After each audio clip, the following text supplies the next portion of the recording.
Hello everyone, I'm Hei5man here. It is January 4th, 2024, and this is my Smackdown review. A little bit different from what I do during the week. I usually do watch-alongs, but Friday night, rather be with the family, do other things. Plus, Saturday morning, my wife, my dogs, and I, we usually do stuff early Saturday morning. The last thing I want to do is cover wrestling Friday night, wake up, groggy the next morning. So this is what I'm going to do for the Saturdays going forward.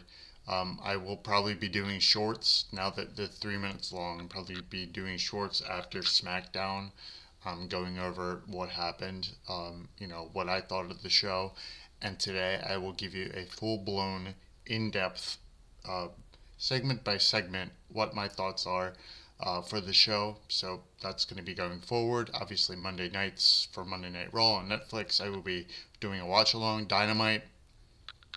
The show is not there creatively. I don't see the need for covering it. I will be doing, however, shorts on the show as I'm watching it. So there is that.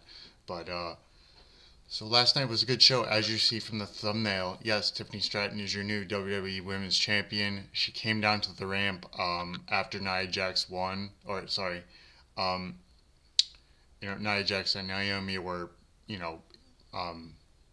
were neck and neck. They were on the turnbuckle. They both got knocked out. Tiffany Stratton comes down. Crowd thinks that she's gonna cash in. She actually takes the briefcase, saying she wants to cash in, pushes the ref out of the way, takes back the briefcase, hits Naomi in the head, and then Nia Jax gives Naomi the annihilator, and Nia Jax wins. Crowd thinking, is this really what's going to happen again? And then Tiffany Stratton goes in the ring, celebrates with Nia Jax, and then Nia Jax goes to the very top of the turnbuckle to celebrate, and Tiffany Stratton takes her briefcase and wails her in the back. Therefore, Bianca Belair actually came down to help out Naomi in the match. Bianca Belair comes in, gives Nia Jax the KOD, and Tiffany Stratton then throws Bianca Belair out of the ring over the announce table, cashes in her briefcase, and then does the prettiest moonsault to Nia Jax and becomes the new WWE Women's Champion. This brings me to a lot of podcasters out there, a lot of content creators. This brings us to the return of Charlotte Flair, which scares me because knowing her, she wants to cash in her own Money in the Bank, or should I say Charlotte in the Bank. Therefore, Charlotte, facing Tiffany Stratton maybe at WrestleMania, but I don't see Tiffany Stratton holding that title. As much as Nia Jax is, she's a performer like all the wrestlers, but she wasn't the WWE Women's Champion caliber that we all wanted as fans. I think Tiffany Stratton will do this title justice for sure. She will be a great champion, and I'm happy to see what she's going to do for the belt creatively going forward. We had Paul Heyman come out, talk about Monday's tribal combat between Roman Reigns and Solo Sikoa. And Solo Sikoa comes out and he says, I need a favor from you. Obviously, we're still living in the favor from CM Punk, but I need a favor from you. I need somebody to hold this to Ulafala who can trust me who can be trusted with the Ulafala. That is you. Solo Sikoa then said, when Roman beats me, you can give him the Ulafala, and I will fully acknowledge him. But if I win, and I will, you will put the Ulafala on me, and you will forever be my tribal chief. Oof, or my wise man, I should say. Monday's going to be a huge show. Starting off with SmackDown tonight, we had Cody Rhodes come out and say, I know what you all want to talk about. Kevin Owens. Drew McIntyre comes out. Didn't know what to expect. I did watch the beginning of SmackDown. Usually that's what's going to get the crowd engaged for the rest of the night. Obviously, it's 3 hours, so what are they going to kick off with? They kick off with Cody and the KO. But Drew McIntyre comes out. And as McIntyre's music is still playing, McIntyre hugs Cody. Cody's confused. And McIntyre tells Cody, I'm not here to hurt you. I'm here to help you. I know what you're going through. I know what it's like to be not medically cleared and wanting to hurt somebody. And he just kept talking to Cody and, kind of going back and forth about, I know we both had to leave. Cody saying, I know we both have to leave this place, make a name for ourselves elsewhere, come back and be better and be bigger than we were before. McIntyre said some stuff, came back, and I'm going to go over, what they said word for word. But McIntyre then was on the ring apron and said, oh, one more thing. Watch your back. And all of a sudden, Kevin Owens comes out, hits Cody in the neck. He's targeting the neck. Security and officials break them up. Without saying, let them fight, let them fight. Cody and KO neck and neck. Obviously, we had the Royal Rumble. Speaking of the Rumble, I'm probably going to do a short on this. So it is confirmed that 2026 Royal Rumble is going to be in Saudi Arabia. I don't know how people feel about that, but then again, Saudi Arabia crowd wants a WrestleMania. I mean, they did get the greatest Royal Rumble. Why not get the actual Royal Rumble? So that's what's happening next year in 2026. I will do a short on that, but that's for another time. Let's see what else happened. Obviously, Shinsuke Nakamura and Andrade had their match. Shinsuke Nakamura won, and then LA Knight comes out saying he wants his rematch. He's coming for the title. And obviously we had the 6-man tag, the new Bloodline win, and we're looking forward to Monday, which should be great. Should be a great Monday. But again, this is my review. Again, my name is Hei5man, and I thank you for joining me for this review. So let's start with Cody Rhodes. So SmackDown kicks off with Cody Rhodes coming down into the ring, and a loud pop from the crowd. Cody says normally he would ask what they want to talk about, but they probably all want to talk about the same thing. As I said prior, he says, timing is funny in life, just as it is in this industry. He says WWE is on the cusp of changing everything because tonight SmackDown goes 3 hours in Phoenix and Raw goes to Netflix on Monday. He is excited, and his excitement is tempered because he can only be involved so much, and he's not cleared to wrestle because of Kevin Owens. Cody says at the Royal Rumble it will be him and Kevin Owens in a ladder match. Drew McIntyre's music hit. He comes out to the ring, interrupts Cody. Drew slowly gets in the ring, stares at Cody. Drew then hugs Cody. In the ring, Cody looks confused. Drew says he's not here to hurt Cody. He's here to help him. He isn't on Drew's list, but Cody's about to screw up his entire life's work. Everything Cody did, all the dues he paid to be the centerpiece, Drew says this is the greatest generation of this company. Right now is the best wrestlers to have ever been in the ring, and if you look at the numbers, the best of all time by far. Attitude Era, the 90s, the 80s, even the the Ruthless Aggression era. And he says, Cody, the best of all time by far, and Cody is the quarterback for all of them. 1 second.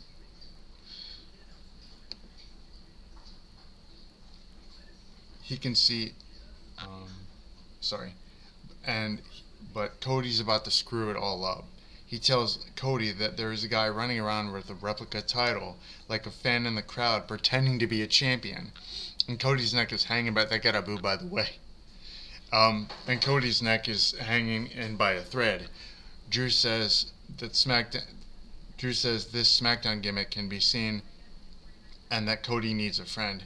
Cody cuts him off and tells Drew that he knows the transfer window is open and that Drew wants to help him. He says he wants to tell the truth back to Drew. He wanted Drew to carry WWE through its darkest times. He saw over the last 2 to 3 years, Drew has become a beast on the microphone and in the ring, but he doesn't believe Drew. He doesn't believe Drew, and he feels the tension, the situation, it's going to dissolve. He tells Drew he wants a shot at the championship. This is well, do it. Everyone wants it. Drew tells him that he's telling the truth. He is not here to hurt him. He's there to help him. Drew gets on the ring apron and he tells Cody to watch his back. Drew drops from the ring apron and Kevin Owens hits Cody from behind.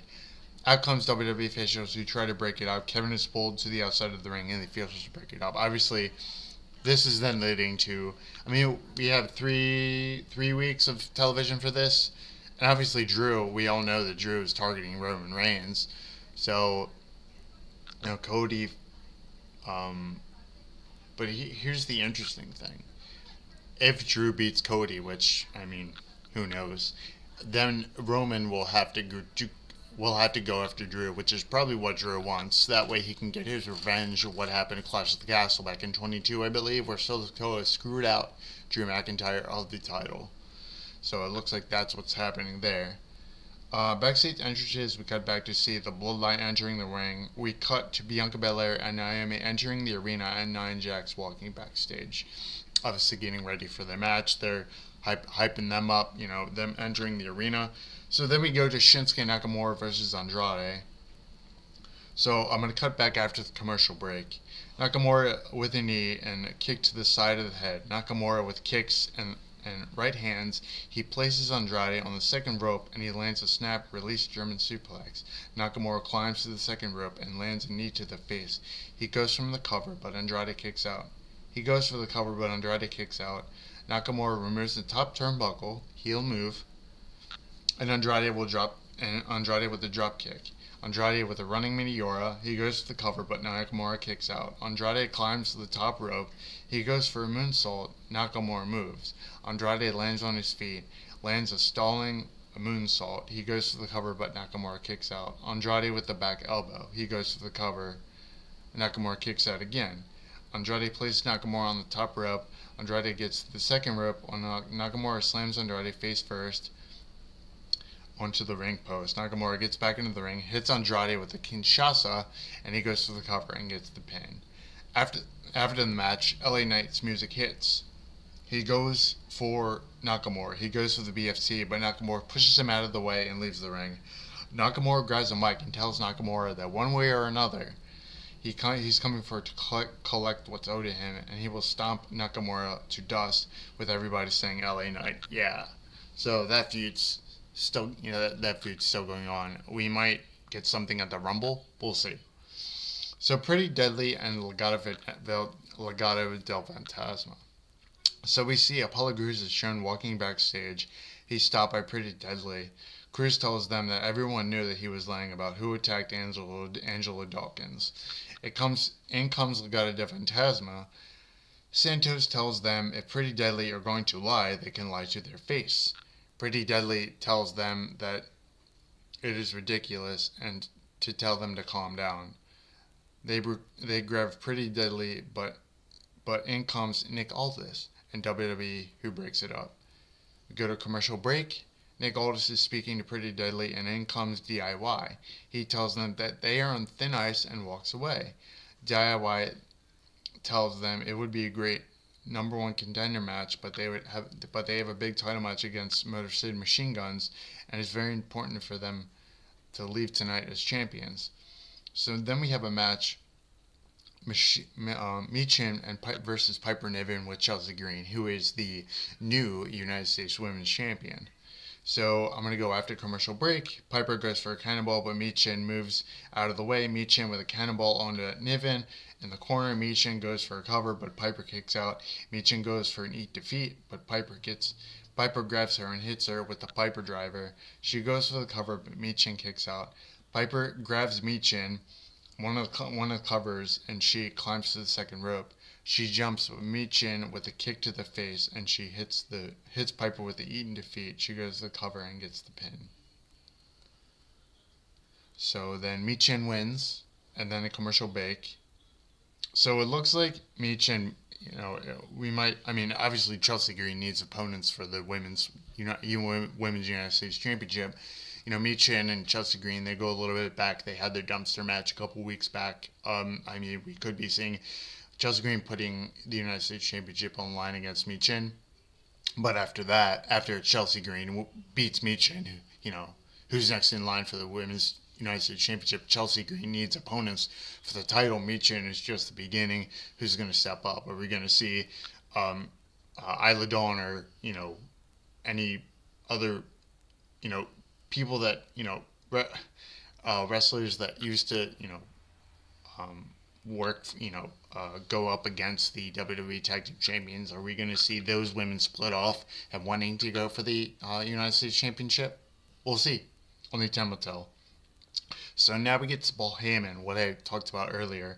So Paul Heyman is in the ring and he introduced himself. He says he wants to set the record straight. He says on Monday we will find out who the real tribal chief. Roman Reigns trained Solo to become the next in line to become the tribal chief.